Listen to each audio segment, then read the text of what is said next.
اداروں کے جھگڑوں اور حساس مقدمات پر مسلسل رائے دے کر اپنی پہچان بنائی، جس سے ان کا کردار غیر جانبدارانہ عدالتی فیصلوں کی بجائے سیاسی طاقت کی کشمکش کا حصہ دکھائی دینے لگا۔ حکومت کے بقول صورتحال اس وقت فیصلہ کن موڑ پر پہنچی جب پارلیمان نے 27ویں آئینی ترمیم منظور کی، سینٹ نے اسے پاس کیا، اور یہی وہ مقام تھا جہاں ان دونوں ججز کا اثر و رسوخ تیزی سے کم ہونا شروع ہوا، اور یوں دونوں ججز صاحبان کو اپنے عہدوں سے استعفیٰ دینا پڑا۔ اب مزید ججز کی جانب سے بھی استعفے آنے کی چہمگوئیاں ہو رہی ہیں۔ اصل وارڈا تو بڑے جارحانہ انداز میں کہہ رہے ہیں کہ اب حکومت کی مرضی سے ججز ٹرانسفر ہوں گے۔ 28ویں ترمیم کا عندیہ بھی دے رہے ہیں۔ اب دوسری جانب قومی اسمبلی کے بعد پاکستان کے ایوان بالا یعنی سینٹ نے بھی جمعے کی صبح 27ویں آئینی ترمیم کی روشنی میں آرمی، نیوی اور ایئر فورس سے متعلق قوانین میں تبدیلیوں کی منظوری دے دی ہے۔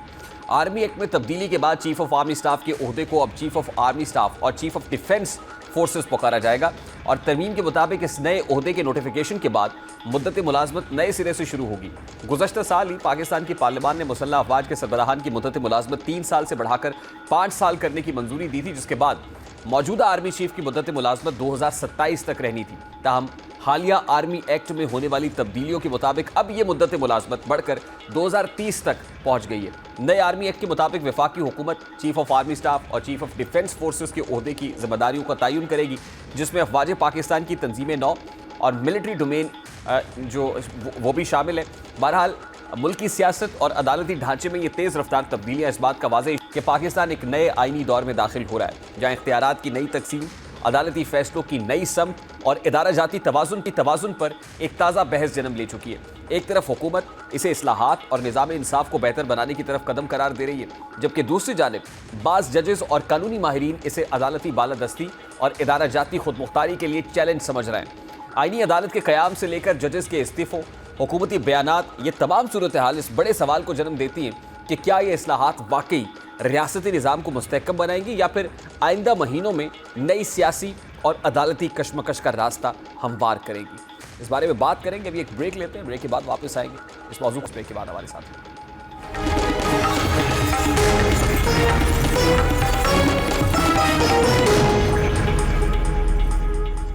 اس وقت جمعیت علماء اسلام فے کے مرکزی رہنما سینیٹر کامران مرزا صاحب نے بھی جوائن کیا۔ السلام علیکم کامران مرزا صاحب، بہت بہت شکریہ آپ کے وقت کے لیے۔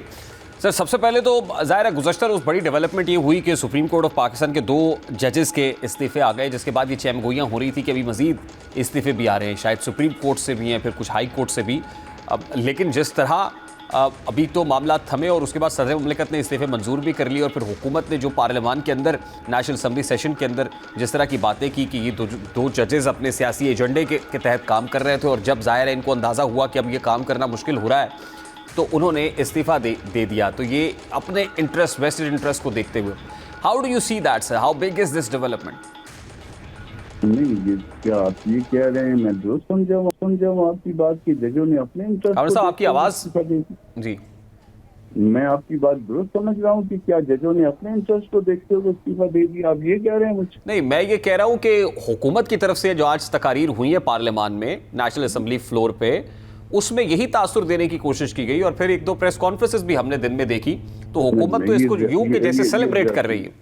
یہ زیادتی ہے۔ دیکھیے حکومت نے نا یہ گزشتہ 1 سال کے اندر ججوں کی تنخواہیں 4-5 گنا بڑھا دی ہوئی ہیں، تو ابھی تنخواہ جو ہے نا اتنی ایگزمپلری ہے کہ آپ کو دیکھیں گے آپ کا اپنا جو ہے نا منہ میں پانی آ جائے گا۔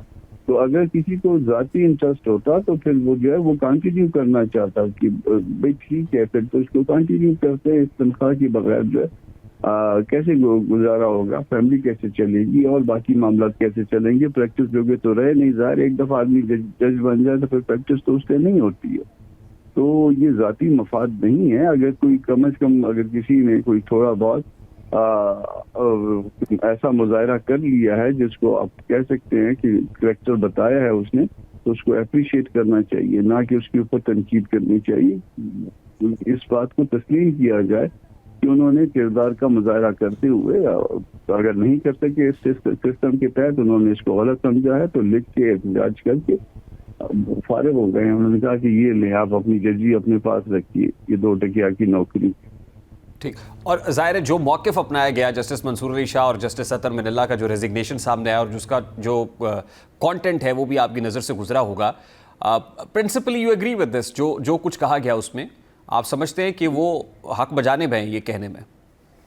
دیکھیے میری اپنی ریزن ہو سکتی ہے, میں نے خود اپوز کیا ہے, میری اپنی ریزن ہو سکتی ہیں, ان کی اپنی ریزن ہو سکتی ہیں, کہیں پہ اتفاق ہو سکتا ہے, کہیں پہ اختلاف ہو سکتا ہے, مگر جو ہے یہ ترمیم جو ہے اس کو میں تباہی سمجھتا ہوں عدلیہ کی, اور اگر عدلیہ تباہ ہو گئی تو پھر یہ پاکستان کی یہ نقصان دہ. ہم جو کچھ کر رہے ہیں پاکستان کے خلاف کر رہے ہیں, یہ میرا جو ہے سوچا سمجھا جو ہے بالکل رائے ہے, اور اس رائے سے بالکل میں اپنی رائے سے متفق ہوں. ٹھیک, اور یہ تباہی ہوتے ہوئے جمعیت علماء اسلام فے بھی دیکھ رہی ہے اور خاموشی سے بیٹھے رہیں گے؟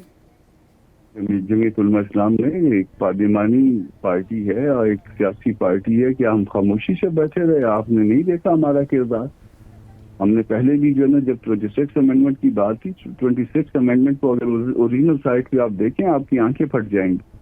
تو وہ اس کو جو ہے نا ہم نے روک کے ہم 5-6 ہفتے تک لگے رہے, کوئی دوست ہمارے ساتھ نہیں آیا, اور اس کو جو ہے نا ہم نے اتنا ڈائلیوٹ کر دیا, اور اس کے بعد جو ہے نا اب ہم نے جو ہے پھر اگین ریزسٹ کیا ہے. تو کیا جمعیت علماء اسلام ایسے خاموش بیٹھی؟ مگر سینیٹر صاحب چشم فلک نے وہ نظارہ بھی دیکھا ہے کہ جب جے یو آئی کے ایک سینیٹر نے ووٹ دے کر اس ترمیم کو پاس کرانے کے لیے راستہ دیا ہے. کوئی میرے جیسے لوگ خراب ہو سکتے ہیں کوئی کسی بھی جماعت میں, اس میں اگر میرے جیسا خراب آدمی آ گیا, آپ کے یہاں آپ کے پیشے میں بھی کچھ خراب ہو سکتے ہیں ہمارے جیسے لوگ. تو اگر ایک ساتھی بیچ میں سے کئی ساتھیوں میں سے اگر اس نے خرابی کا مظاہرہ کیا ہے تو جمعیت نے ایز اے پارٹی اس کو نکال باہر پھینکا ہے. ٹھیک, اور پھر الزام بھی لگایا کہ اتنے کروڑ میں سینٹ کا ٹکٹ لیا تھا میں نے, تو یہ کون سا کوئی مفت میں حاصل کی گئی نشست تھی؟ تو وہ یہ بھی الزام کوئی اور بھی اس سے بھی اگلا الزام لگا سکتا ہے, تو بھی خدا نخواستہ ہے یہ وقت آپ پہ آئے ادا کرے, تو اگر کسی نے اور اس سے بھی زیادہ کے الزامات لگا دیے پیسوں کے ساتھ کسی اور چیز کا, پھر کیا کریں گے؟ ٹھیک, بہرحال سینیٹر صاحب اب یہ جو ہونا تھا 27ویں آئینی ترمیم منظور تو ہو گئی, آج وفاقی آئینی عدالت کے چیف جسٹس نے حلف اٹھا لیا, دیگر ججز نے بھی حلف اٹھایا ہے, کچھ اور ججز ایسے ہیں جن کا بھی حلف اٹھانا باقی ہے. تو آج سے کیا سمجھا جائے کہ سپریم کورٹ آف پاکستان کی ڈگنیٹی کو گزند پہنچا ہے, ٹھیس پہنچی ہے, اور ایک پیرلل متوازی نظام قائم ہو گیا ہے؟ بالکل پیرلل ایک متوازی نظام قائم ہو گیا ہے. وہ کانسٹیٹیوشنل کام جو ہے وہ ادھر چلا گیا ہے, حالانکہ یہ لکھا ہوا ہے دستور میں, دستور کی شیڈول میں انٹری 55 میں کہ سپریم کورٹ کا اختیار کم نہیں کیا جا سکتا. جب سپریم کورٹ کا اختیار کم نہیں کیا جا سکتا, بڑھایا جا سکتا, تو پھر دین جو ہے اس کا یہ اختیار کم کرنا, اس کے کوئی جوریڈکشن لے لینا, یہ بالکل زیادتی. سینیٹر صاحب لیکن دیکھیے جو سٹیٹس کو ہے, تاثر تو یہ ہے اس کو بھی مزید لیجیٹیمیسی مل گئی ہے. اسٹیٹس کو لیجیٹیمیسی مل گئی ہے, یہ بلکہ لے لی گئی ہے, مل نہیں گئی ہے, لے لی گئی ہے, اور زبردستی آپ اس کو سمجھنے کی لے لی گئی ہے. مگر کیا یہ اس پہ کچھ چیزوں سے آپ یہ نہیں پاتے کہ یہ کسی خوف کے تحت جو نا یہ لی گئی ہے؟ طاقت جب حاصل کرنے کی کوشش کی جاتی ہے تو اس کے پیچھے کوئی خوف جو ہے وہ آپ ضرور اس کو تلاش کریں, ورنہ تو آپ کو تو یہ خوف نہیں ہے نا جو اس میں جو انڈیمنٹیاں مانگی گئی ہیں, وہ انڈیمنٹی جو ہے نا انڈیمنٹی کا جو ہے نا وہ آپ کو خوف تو نہیں ہے نا. آپ اگر کوئی غلط کریں گے تو اس کو آگے بک دیں گے, تو یہ انڈیمنٹی جو ہے نا وہ اس کو جب مانگی جاتی ہے تو کہیں نہ کہیں سے تو کوئی ایسی بات ہے نا کہ جس کی پردہ داری ہے. لیکن اب یہ کانسٹیٹیوشنل کور لیا ہے سر, اور ظاہر ہے اس کو کوئی کانسٹیٹیوشنل امینڈمنٹ ہی انڈو کر سکتی ہے, تو آپ کو لگتا ہے یہ بڑا مضبوط کور ہے جو مل گیا الٹیمیٹلی؟ یہ کور کوئی مضبوط نہیں ہوتے. جو یہ جس وقت اللہ پاک نے جو نا وہ چیزیں بدلی کرنی ہوتی ہیں نا, یہ جتنا دیر میں آپ کو ریموٹ سے ٹرن بدلی کرنے میں لگتا ہے اس سے بھی پہلے جو نا چیزیں بدلی ہو جاتی ہیں, صرف اس میں کون کہنا ہے. تو بطور سیزنڈ پولیٹیشین آپ اس کے کیا امپلیکیشنز دیکھ رہے ہیں مستقبل قریب میں ان پرٹیکولر؟ آپ تھوڑا سا ماضی میں چلے جائیے, ماضی قریب میں چلے جائیے. کیا یہ بات آپ کے ذہن میں نہیں ہے کہ ایک شخص جو ہے وہ 10 سال کے لیے آئندہ پلان کیا کرتا تھا؟ تھوڑا سا نام نہیں لیتے کسی کا بھی. کیا ایک شخص کسی اور شخص کے ساتھ مل کے اگلے 10 سال کے لیے پلان کرتا تھا؟ یہ بات مجھے آپ کو سارے جو لوگ تھوڑا بہت جانتے ہیں, تھوڑا بہت پڑھتے ہیں, تھوڑا بہت سنتے ہیں, ان کو یہ بات علم نہیں ہے. کیا ہوا انہوں نے وہ 10 سال اچیو کر لی. ٹھیک, اور سر کوئی سیاسی تحریک اس کے نتیجے میں جنم لیتے ہوئے یا کوئی وکلا تحریک جنم لیتے ہوئے دیکھ رہا ہے؟ دیکھیے اس کو پہلے جو ہے نا چیزیں جو ہے نا وہ نہیں ہو پائی ہیں. حالانکہ 26 امینڈمنٹ میں ہی جو ہے نا وہ چیزیں کو ہو جانی چاہیے تھی. جب اس کو جو ہے اس کے اوپر جو ہے نا وہ کام کیا جا رہا تھا تو کوئی آگے کندھے سے کندھا آ کے ملا کے کھڑا ہو جاتا JUI سے, مگر اس کو جو ہے نا وہ کوئی بھی تیار نہیں تھا. سول سوسائٹی تیار نہیں تھی, وکلا تیار نہیں تھے, کوئی اور تیار نہیں تھے. کیوں نہیں تھے تیار؟ یہ اپنا تاریخ کا ایک سوال ہے, اس کا تاریخ اس کو آنسر کرے گی.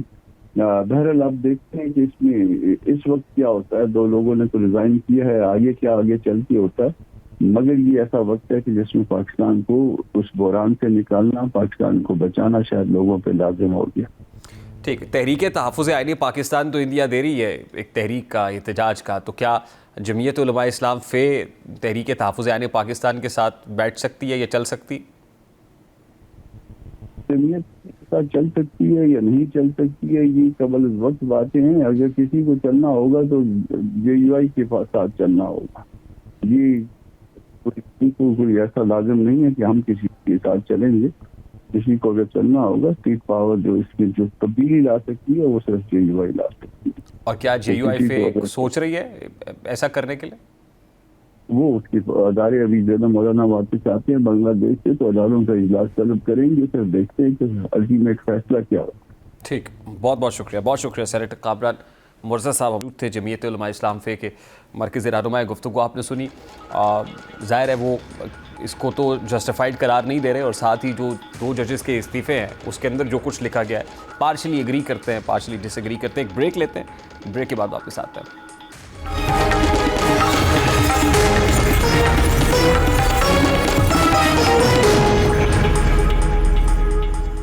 اس وقت سابق ایڈوکیٹ جنرل اسلام آباد ممتاز ماہر قانون جہانگیر جدون صاحب نے ہمیں جوائن کیا ہے. السلام علیکم جہانگیر جدون صاحب, بہت بہت شکریہ آپ کے وقت کے لیے. سر, آج وفاقی آئینی عدالت کے چیف جسٹس اور ججز صاحبان نے حلف اٹھایا ہے. کیا سمجھا جائے آج؟ جیسے اپوزیشن یہ کہہ رہی ہے کہ متوازی ایک پیرلل جوڈیشل سسٹم قائم ہو گیا ہے, تو کیا یہ پیرلل جوڈیشل سسٹم ہے؟ کیا عدالتی ڈھانچہ یکسر تبدیل ہو گیا ہے, کوئی نیا عدالتی نظام آ گیا ہے, یا اس سے مختلف ہے چیزیں؟ بہت شکریہ. دیکھیں, جو بیسیکلی جو 1973 کا کانسٹیٹیوشن ہے اس میں ٹرائکاٹمی آف دا پاور ہے اور سپریشن آف دا پاور ہے. اب اس میں یہ نہیں کہا جا سکتا کہ بالکل ٹائٹ سپریشن آف پاور رہی ہے.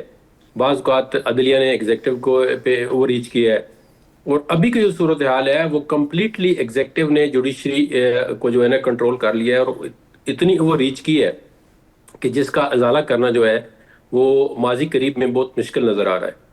دیکھیں, اگر آپ ایک عدالت بناتے ہیں اس کے لیے ایک مطلب ایک ٹائم چاہیے ہوتا ہے. آج صرف یہ مثال دیکھ لیں کہ عدالت جو ہے اتنی بڑی اس کا نام آپ نے رکھ دیا ہے, اتنی بڑی آپ نے آئینی تبدیلی کر دی ہے, اور اس کی جگہ نہیں ہے بیٹھنے کی. ہائی کورٹ کے اندر جو ہائی کورٹ کے چیف جسٹس کی عدالت ہے اس پہ انہوں نے قبضہ کر لیا ہے.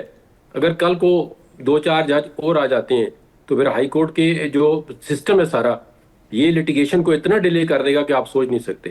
آپ دیکھیں, کوئی انٹرسٹ, کسی پبلک انٹرسٹ میں کوئی ترمیم کر رہے ہیں, کوئی عدالت بنا رہے ہیں, کوئی ٹریبیونل بنا رہے ہیں, تو اس کی 1 سال 2 سال پہلے پلاننگ کی جاتی ہے. اس کے لیے کوئی بجٹ ایلوکیٹ کیا جاتا ہے, اس کی کوئی بلڈنگ ہوتی ہے, اس کے لیے باقی لوازمات ہوتے ہیں. تو آپ نے آل آف سڈن یہ عدالت کس لیے بنائی ہے؟ سپریم کورٹ کی پاور جو ہے آپ نے کرٹیل کر دی ہے, اس کو آلموسٹ جو ہے سپریم کورٹ کو ختم کر دیا ہے.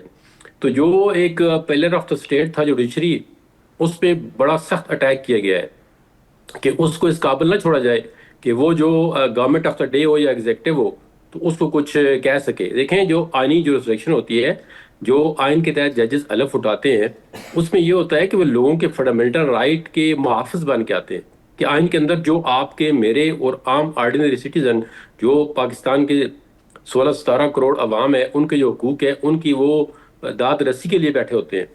گورنمنٹ تو ہمیشہ جو ہے وہ آئین کی وائلیشن بھی کرتی ہیں, آئین کی جو آرٹیکل ہے فنڈامنٹل رائٹ ہے اس کو وائلیٹ کرتی ہیں. تو اس کے لیے صرف اور صرف جو آئینی عدالت ہوتی ہے اس کا سہارا ہوتا ہے شخص کے پاس کہ میں جا کے وہاں کا دروازہ کھٹکھٹاؤں گا تو مجھے کوئی ریلیف ملے گا. جہانگیر جدون صاحب, اس کے لیے تو اب ایک اسپیشلائزڈ کورٹ بن گئی ہے سر, وفاقی آئینی عدالت کے, جس کا دروازہ کھٹکھٹایا جا سکتا ہے. نہیں, وفاقی عدالت کا ڈھانچہ آپ دیکھیں نا کس طرح بنا ہے. وہ آپ دیکھیں آپ نے ایک سپریم کورٹ کی پاور کم کر دی کہ علیحدہ عدالت بنا دی، اب اس میں کیسوں کی برمار ہوگی تو اس کی اپنی جگہ ہی نہیں ہے، کوئی عدالت کی دیکھیں نا کوئی آگے جگہ ہی نہیں ہے. پھر عدالت کے اندر جس طرح ججز کو پیک کیا گیا ہے، آل آف سڈن آپ نے اس کی ایج لمٹ 68 کر دی ہے. وہی ججز جو ہے آپ وہاں سے لے کے آپ ایک جج جو ہے اگر وہ 21ویں نمبر پہ تھا اس کو آپ نے 3 نمبر پہ اٹھا کے لا دیا ہے. تو یہ جتنی بھی اور آپ نے جتنی اپوائنٹمنٹ کی ہے وہ بائی ایگزیکٹو آرڈر کی ہیں کہ پرائم منسٹر کے ایڈوائس پہ. اب اس کا مطلب یہی ہے نا کہ پریزیڈنٹ اور پرائم منسٹر یا جو عدالتوں کو چلانے والے لوگ ہیں ان کے کہنے پہ آپ نے سارے جج لگا دیے ہیں کہ اس جج کو ادھر لگا دو، اس کو ادھر لگا دو. تو یہ جو انڈیپینڈنس آف جوڈیشری ہے وہ کمپلیٹلی ختم ہو چکی ہے. اب کوئی جج جو ہے اس قابل نہیں ہے کہ ایک سیکشن افسر کو بلا کے وہ کہے جی یہ کام کرو. دیکھیں جسٹس امین الدین کے لیے ہمارا بڑا احترام ہے. حکومت تو یہ کہہ رہی ہے کہ اس سے تو اصل میں ریفارمز ہوں گی اور جو کیسز کا بوجھ ہے وہ کب ہوگا سپریم کورٹ سے، اور یہ بوجھ کم کرنے کے لیے اصل میں وفاقی آئینی عدالت قائم کی گئی. دیکھیں حکومت کی انٹینشن بالکل بوجھ کم کرنے کی نہیں ہے. میں ایڈوکیٹ جنرل رہا ہوں، کوئی آ کے مجھے چیلنج میں آپ کو کرتا ہوں کہ کسی نے آج دن تک مجھے جتنا بھی میرا ٹرن اوور رہا ہے یہ نہیں پوچھا کہ لوگوں کے کیس کس طرح کے ہوتے ہیں، اور وہ جو مجھے پوچھتے رہے میں آپ کو بتا نہیں سکتا. آپ دیکھیں حکومت کی انٹینشن بالکل نہیں ہے کہ لوگوں کے مسائل جو ہے وہ عدالتی نظام ڈالو. وہ ہوتے ہیں ڈسٹرکٹ جوڈیشری میں جہاں پہ ورک لوڈ بہت زیادہ ہوتا ہے وہاں پہ، اور انڈیپینڈنس آف جوڈیشریز ہوتے ہیں. آپ کا کوئی دیکھیں نا اگر گورنمنٹ کی کوئی ایجنسی یا کوئی بندہ آپ کا رائٹ جو ہے وائلیٹ کرتا ہے یا آپ کو فنڈامنٹل رائٹس ڈینائی کرتے ہیں تو آپ نے عدالت کے پاس جانا ہے. عدالت اس قابل ہی نہیں ہے کہ وہ آپ کو ایک ریٹ ایشو کر سکے. آج دیکھیں نا آپ ایک سیکشن افسر کو ہائی کورٹ کا جج نہیں بلا سکتا، اور ایک سپریم کورٹ کا آرڈر 1.5 سال تک جو الیکشن کمیشن نے سسپینڈ نہیں کیا. اسی آئینی بینچ نے کہا جی کہ آپ جب یہ پٹیشن سن رہے تھے ملٹری کورٹس والی کہ آپ اپیل کا رائٹ دیں، وہ ابھی تک پارلیمنٹ نے نہیں دیا. ان کو کوئی پوچھ سکتا ہے کیوں نہیں آپ نے دیا؟ آپ جب آئینی ترمیم آپ ودن 24 آور پاس کر دیتے ہیں، پریزیڈنٹ بھی سائن کر لیتا ہے، نوٹیفیکیشن بھی ہوتا ہے، اور وہ آئین کے اندر ترمیم بھی سمجھی جاتی ہے، ایکٹ بھی بن جاتے ہیں، اور جو عدالت حکم دیتی ہے آپ ان سے پوچھیں عدالت نے حکم دیا ہے کہ جی رائٹ آف اپیل پرووائڈ کریں جو ملٹری ٹرائل ہو رہے ہیں، تو آج دن تک انہوں نے کیوں نہیں کیا؟ کیوں نہیں ایسا لا بنایا؟ کیوں نہیں ترمیم کی؟ کوئی جواب ملے گا آپ کو؟ تو یہ عدالتی نظام کو ایگزیکٹو نے کمپلیٹ کنٹرول کر لیا. ایگزیکٹو کی اب مرضی ہے اس کا حکم مانے یا اس کی جو فیور میں حکم ہوگا وہ ایک ودن 4 آورز، ودن 24 آورز، ودن 20 آورز وہ مان لیے گئے، اور جو ان کے اگینسٹ ہوگا وہ سالوں کے حساب سے پڑا رہے گا، کوئی پوچھنے والا نہیں ہے. تو عدالتی نظام کو کمپلیٹلی میں as a student of law یہ سمجھتا ہوں کہ مفلوج کر دیا گیا ہے.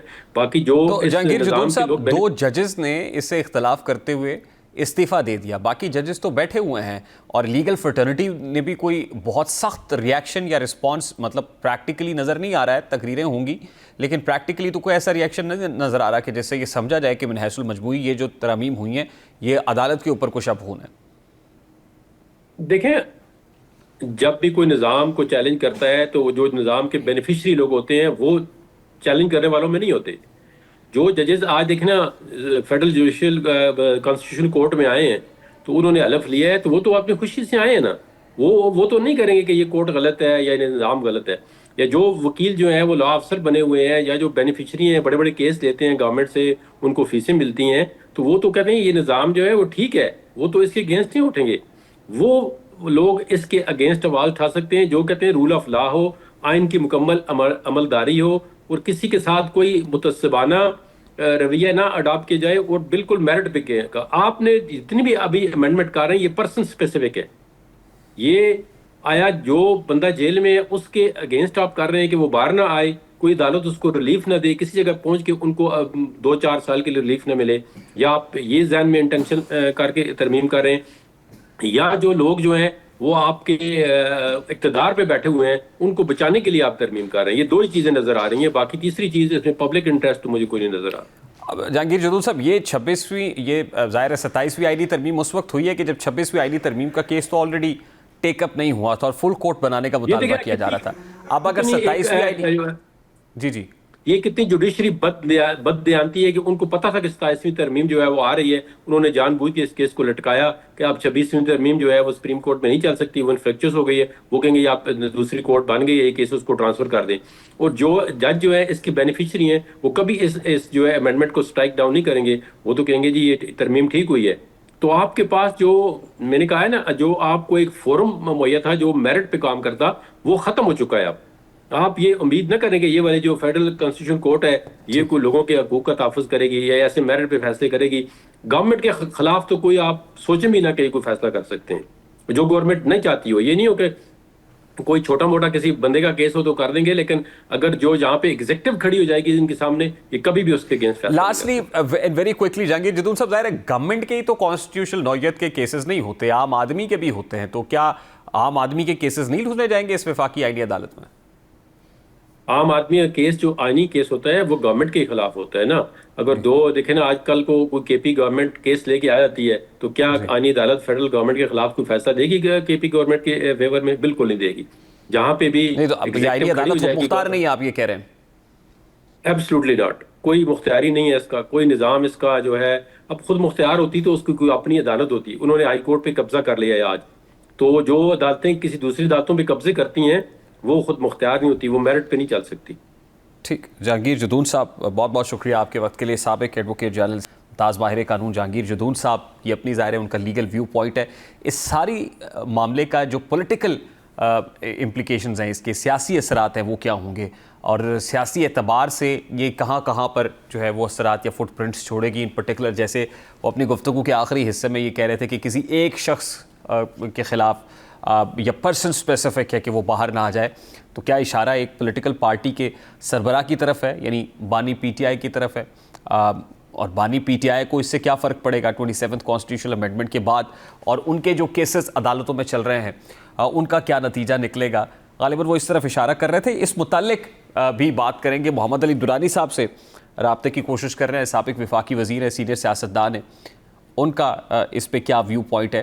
اور ظاہر ہے یہ 27th کانسٹیٹیوشنل امینڈمنٹ کا ایک بہت بڑا پارٹ جہاں پر عدالتی ڈھانچے سے متعلق ہے, عدالتی نظام سے متعلق ہے, تو وہیں پر جو آرمی ایکٹ 2025 ہے وہ بھی اب نافذ العمل ہو گیا ہے. درانی صاحب نے بھی جوائن کیا. السلام علیکم محمد علی درانی صاحب, بہت بہت شکریہ آپ کے وقت کے لیے. سر سب سے پہلے تو میرا بڑا سادہ سا سوال ہے, سر بانی پی ٹی آئی کب رہا ہو رہے ہیں سر؟ بسم اللہ الرحمن الرحیم. پہلے تو ان کی رہائی کی تحریک چل رہی تھی, اب تو آئین بھی گرفتار ہو چکا ہے اور پارلیمنٹ بھی گرفتار ہو چکی ہے, تو اب دیکھنا پڑے گا کہ کون کس کو رہا کرواتا ہے اور کہاں سے رہائی شروع ہوتی ہے. وہ تو وہ ایک گانا ہے نا کہ اب رہائی ملے گی تو مر جائیں گے.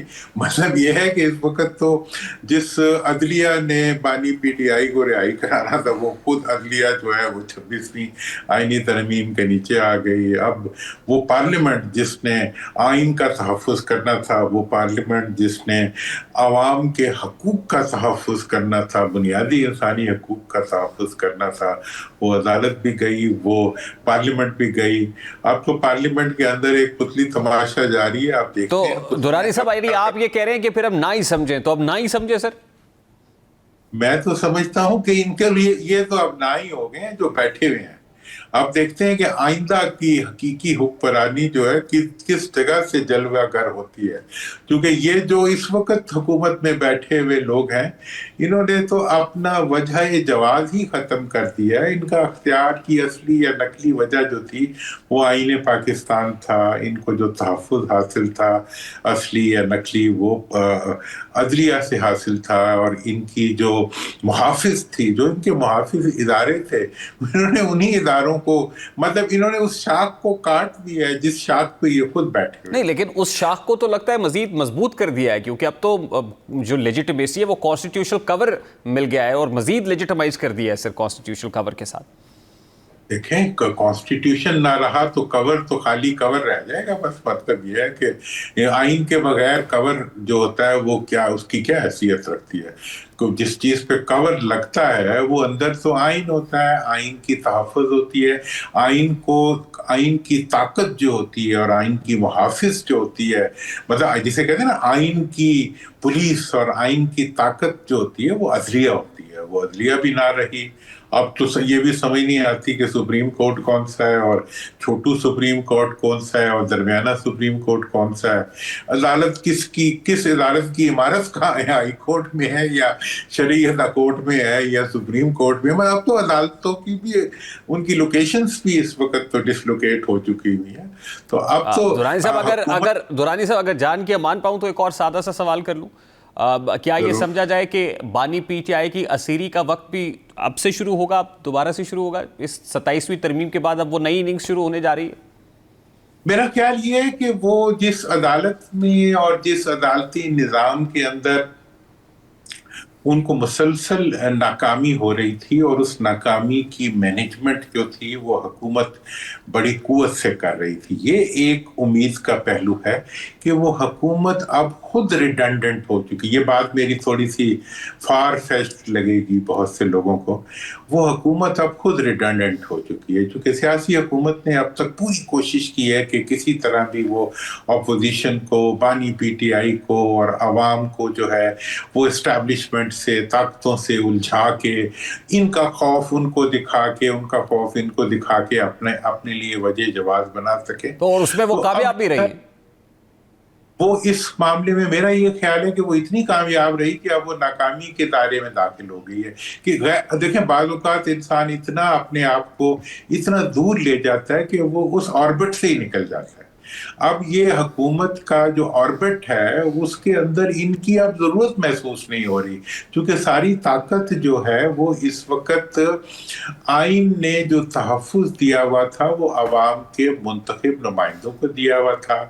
آئین کے تحفظ کا جو محافظ تھا وہ عدلیہ تھی, عدلیہ کو بھی گرا دیا. آئین کی جو عوام کا انتخاب کا حق جو تھا وہ انہوں نے آتے وقت منتہم کر دیا. اب جو ہے انہیں کون بچائے گا, ان کے لیے کون کھڑا ہوگا؟ ان کے یہ کہہ رہے ہیں کہ جی ہمارا اقتدار میں ہونا جو ہے وہی ہمارے لیے سب کچھ ہے.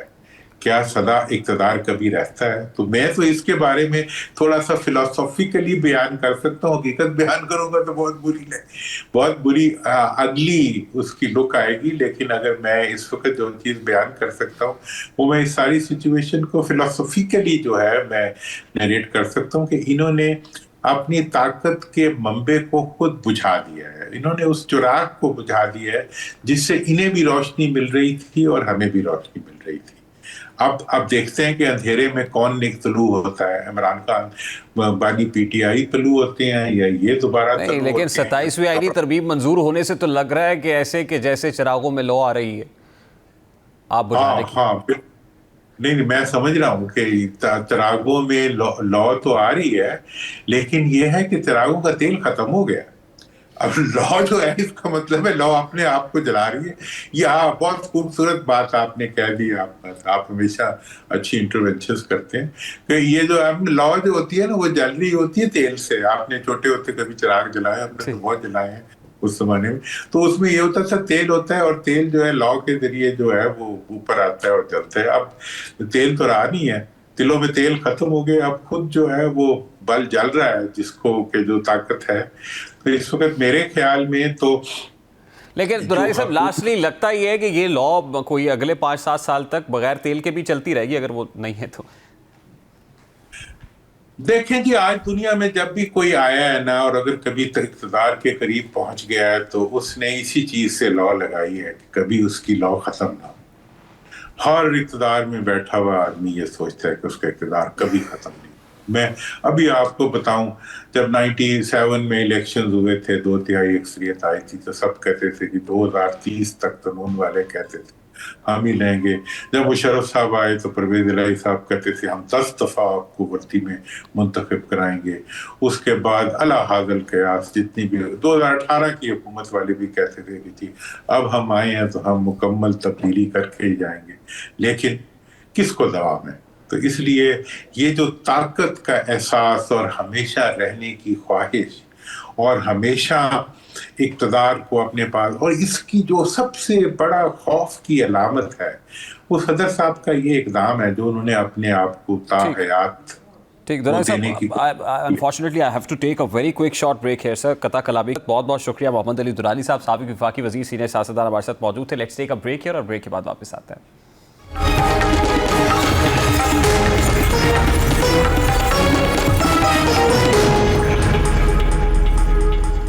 پیٹرولیم مصنوعات کی قیمتوں میں مجوزہ طور پر پھر سے رد و بدل کیا جا رہا ہے. ذرائع کے مطابق حکومت نے پیٹرول کی فی لیٹر قیمت میں ₹1.96 کمی, جبکہ ہائی سپیڈ ڈیزل, مٹی کے تیل اور لائٹ ڈیزل میں نمایاں اضافہ تجویز کیا ہے, جن میں سب سے زیادہ اضافہ ہائی سپیڈ ڈیزل کی قیمت میں